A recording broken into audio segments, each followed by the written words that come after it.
karunia dan damai sejahtera dari Tuhan Allah Bapa kita dan dari anaknya Tuhan Yesus Kristus menyertaimu.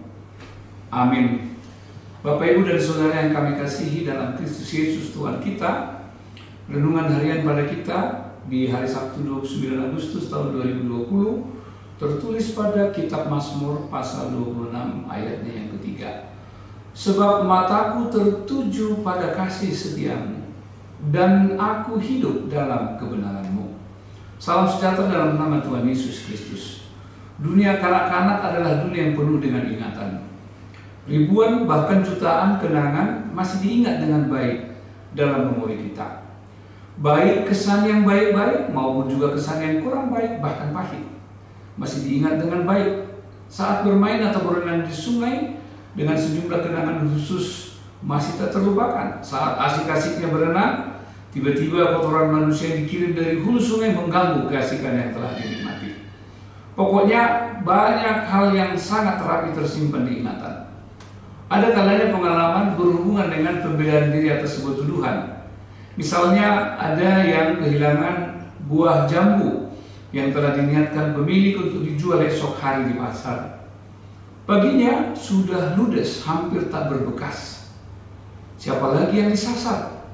Pasti anak-anak yang sering bermain di sekitaran tempat itu.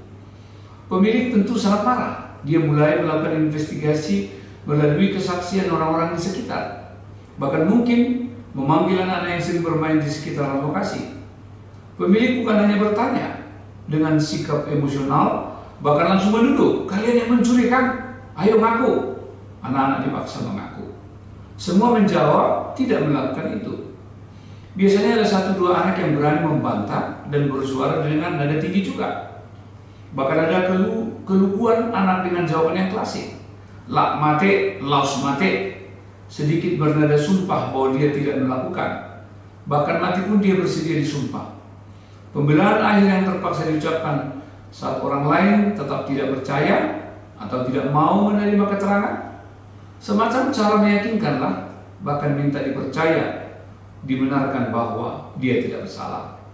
Bapak, Ibu, dan Saudara yang dikasihi Tuhan Yesus, pengalaman Daud kali ini sangat berbeda. Ia dibenci, dituduh, dan dicari untuk tuduhan yang tidak benar. Tidak yang tidak masuk akal dan tidak didasari oleh bukti yang kuat, sehingga dia harus jauh bersembunyi dari pengejaran Raja Saul. Dalam kesendirian dia mencurahkan hatinya kepada Tuhan.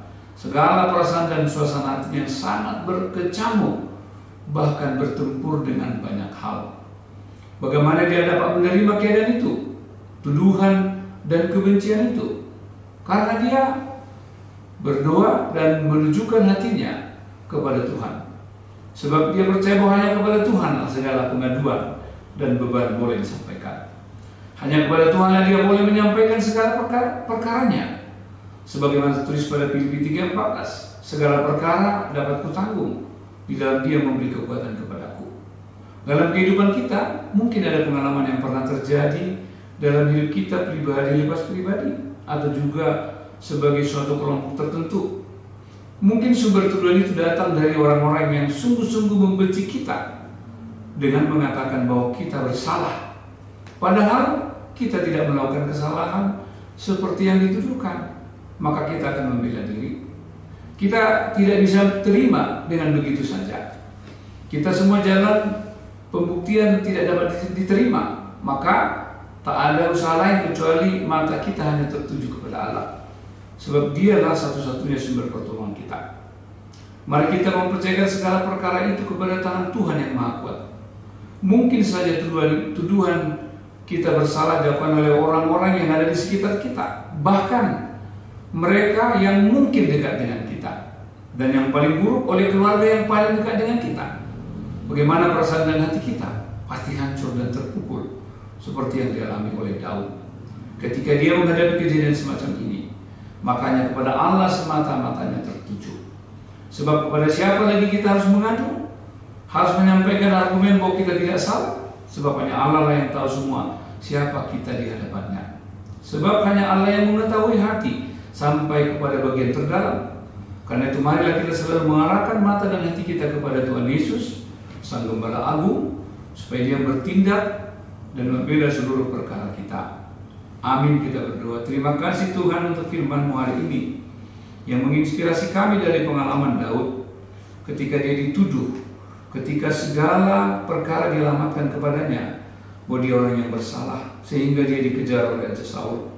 Tetapi dia bertekun di dalam doa, dia menyandarkan dan menyerahkan segala pergumulannya hanya kepada Tuhan. Matanya hanya tertuju kepada Tuhan, memohon pertolongan-Mu. Itulah Tuhan yang menjadi kekuatan kami di tengah-tengah kehidupan kami sekarang ini.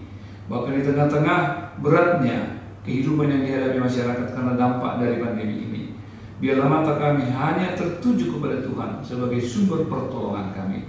Kuatkan kami untuk melewati segala ujian ini.